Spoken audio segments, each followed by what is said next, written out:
الدولار اللي بقى ب 25 وبقى ب 30 وكل خايف من الدولار. هو احنا رزقنا على الله ولا رزقنا على الدولار؟ الدولار من ساعه ما كان عمال يزيد والاسعار بفضل الله عماله تنزل. كل ما الدولار يزيد احنا عندنا الاسعار بتنزل، فخلي الدولار بقى يعمل اللي هو عايزه. الدولار اللي بقى ب 25 وبقى ب 30 وكل خايف من الدولار. هو احنا رزقنا على الله ولا رزقنا على الدولار؟ الدولار من ساعه ما كان عمال يزيد والاسعار بفضل الله عماله تنزل.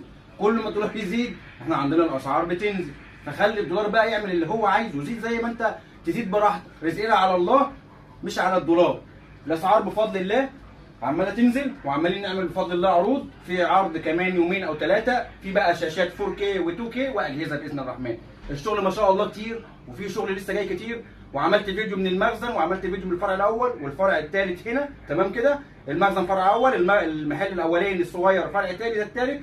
البيع شغال من الثلاث فروع بفضل الله، والشغل بفضل الله كتير، وفي اجهزه وفي شاشات.